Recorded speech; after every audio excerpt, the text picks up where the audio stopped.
All right, everybody. Good afternoon. What is going on? Hope you guys are doing well still on this Wednesday. And we've got a little bit more draft work to do before we get to training camp here. A couple more videos I want to make talking about some of the top draft prospects for the 2027 NFL draft. Again, we're way ahead of the curve here, but that's what I try to do around here. Try to present things early so that way we're prepared later. And we've gone through all the positions on the defensive front seven. Now I want to do cornerback, and I know that there might be an instinctive desire to talk about cornerback as a position of power and strength for the Seahawks right now, and it probably is. But I think that we should be a little bit open-minded here for the time being, and at the very least, consider the fact this team might need one more quality corner, and they might get that corner in the draft. This video is sponsored by Prize Picks. Devin Witherspoon, yes, he's almost certainly about to get extended, but as of this moment, he has not been extended yet. So, I mean, until he's inked, he's not inked, right? Josh Jobe, 3-year deal, almost certainly going to play at least 2 of it, but that means that next year could be his last year as a Seahawk. So the time to think about replacing Jobe is coming around sooner than you might think. Julian Neal. I like Julian Neal a lot. I think he will be good, but we don't know yet. We have no way of knowing. Hasn't played in the NFL at all. Hasn't even had a training camp yet. So no idea what's going on there. And then there's not really much going on behind those guys. So even if Witherspoon is locked up long term, and you've got Josh Jobe, and he gives you another 2 good years before you move off of him, and Julian Neal is the real deal, presumably you give him at least a season to round into form, you still might want to think about getting another corner next year, and you might even use a decent pick on one. So let's talk about some of the top corners in this draft. And there are 2 big dogs right now. There are 2 really big prospects. Leonard Moore is the first, the Notre Dame corner. Big time ball hawk, already made an All-American team. Very versatile across man and zone. He can do both, man and zone. He's got great ball skills, and he's got a knack for finding the ball in general. He's got long arms. The only issue with Leonard Moore, really, is he's not a good tackler. He's a weak tackler, but everything else is where you would want it to be. He's got great ball skills. He takes it away. Ball hawk. Played on good teams. Played against some good competition. Top 10 grade right now. Probably going to end up being a top 10 pick, although it would be nice for him to figure out the tackling thing. But even without that, man. And the other big dog in this draft right now is Ellis Robinson, the fourth of Georgia here. He's another ball hawk. He had 4 picks last year, got a nose for takeaways, and he's a pretty good tackler as well. So he's got a little bit more of a well-rounded game compared to Leonard. But the speed also stands out. He's got the speed to hang in man. So he's going to be able to keep up with receivers on downfield throws. The main thing is he is undersized. He's 180 pounds, and he's 6 feet tall, so he could add some weight, but not that much. And that size may catch up to him in the NFL. And he is a gambler. Like, he does have a lot of picks, but he also gives up a lot of big stuff in coverage. So you do have to take the sweet with the sour with Robinson. And for sure, you're going to have to live with the result of him getting those interceptions. So those are the 2 guys that I think will be top half of the first and probably out of our range. So everyone else is more intriguing to us right now. All right, guys, let's take a quick break here to talk a little bit about Prize Picks, currently the #1 sports pick app in America. The app is very easy to use. Check it out to my left here. You can do player picks, where you just pick more or less on a few player stats and lock in your lineup. Or you can pick teams, where you pick winners, spread, or total on any game or fight. The app is available in most states, including California, Texas, and Florida. Right now, they have a great offer. You can play your first $5 lineup and get $150 in lineups if you win. All you have to do is use code HMA when you sign up. It's a brand new offer. Best time possible to get on the app. So get on over there and get to winning that first lineup. So remember, Prize Picks, code HMA. Download the app today, and remember to always gamble responsibly. So someone like a Zabian Brown of Alabama might be a little bit more in the range. This is probably a late first round pick right now. Zabian Brown, really, really good speed. He's got top end speed for his position, and he's got the good athleticism for short area movement skills for man coverage. He's also a great tackler, so there's a lot to like. Mainly, he's got to iron out issues in zone. He's not a great zone corner right now. His instincts and reading ability and click and close, I always feel like, well, not always, but I often feel like those things can be learned. You can't learn speed, but you can learn how to play in zone. It's a cerebral thing more often than not. Kelly Jones going to be our first second round pick here at Mississippi State. He's tall, he's long, got long arms, great man cover skills, good movement skills for a guy who's so tall, and he's also a reliable tackler.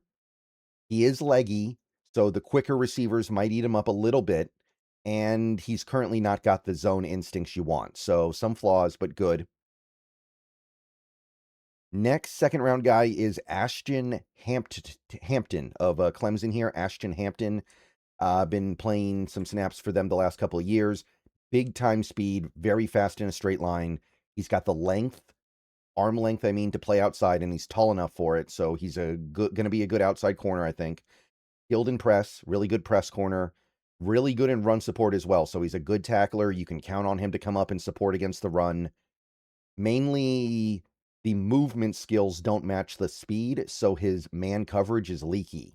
He will get beat in man because he doesn't move as smoothly as some of the good route runners. All right. Romanos Frederique Jr. They call him OJ Frederique Jr. apparently.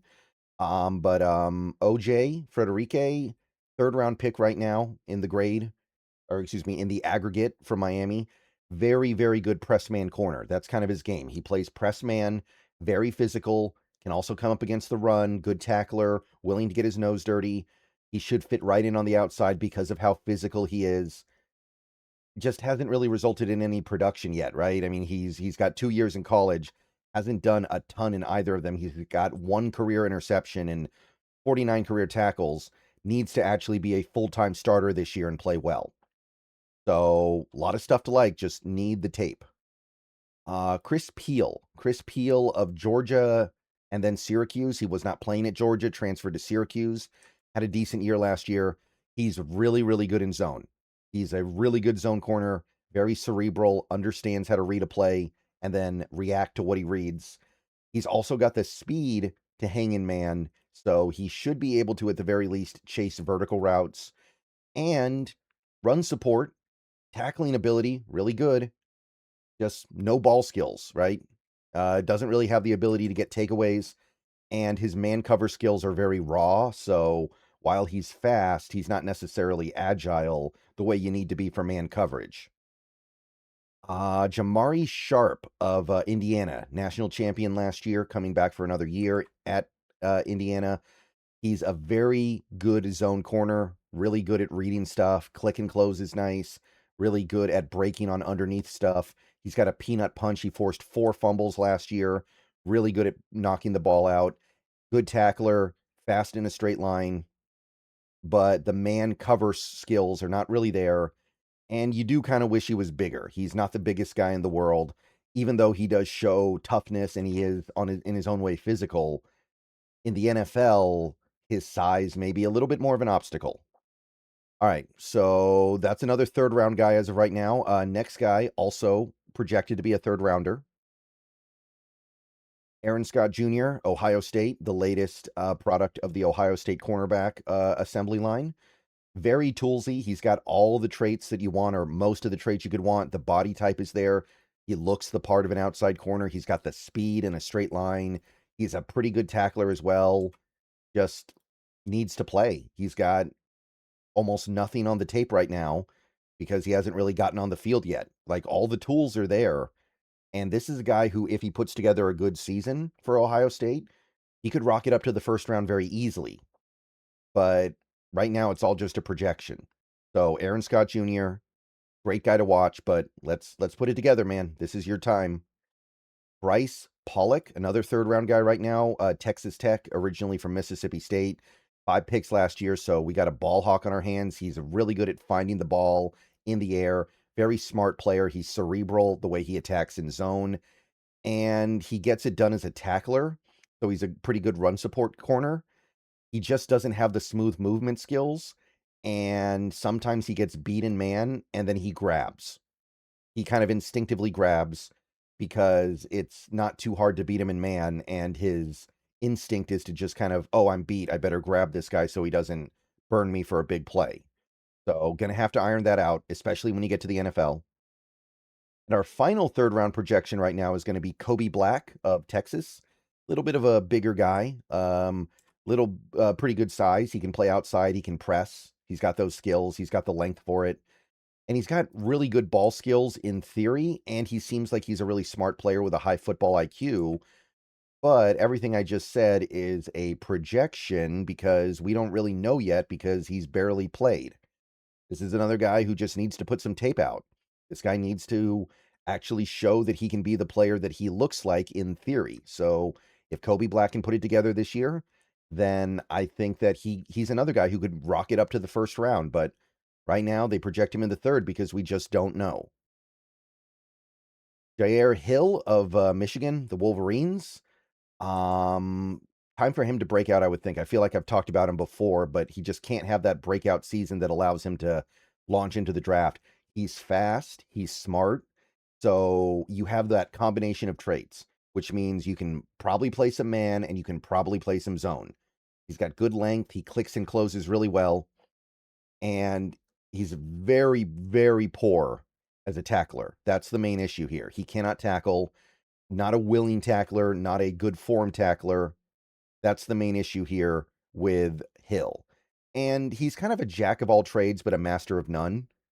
So there's something a little bit uninspiring about him, even though he might be a decent all-around player. DJ McKinney, Colorado, talked about him in previous years as well. Probably this is the year that he actually comes out. Currently projected around the fourth round. Really good outside corner prospect. He's got the length. He's got the size that you want from an outside corner. And he's a good tackler as well. Just needs to add some weight. And if he's going to be an outside corner and given his length, he needs to be able to press better. So he's going to have to learn. I want to see some press ability from him this year if I want to move him up, or maybe even keep him where he is. I don't know. Like we're getting down to the point now where the talent is getting thinner. So I need you to at least show that you can press at the college level, because I do think he'll be an outside corner. And final guy in this video, another fourth round guy right now, Jermaine Matthews Jr., another Ohio State guy. Hasn't played a ton yet in his career, but he did generate some reps last year. He's fast, can play in man because of speed, and he's smart enough and cerebral enough for zone. And he's also a pretty decent tackler. Not amazing, but better than the average corner, I would say. But overall, the leaky coverage numbers, which, I mean, it is just a little bit lackluster. A little bit of a lower ceiling, I would say.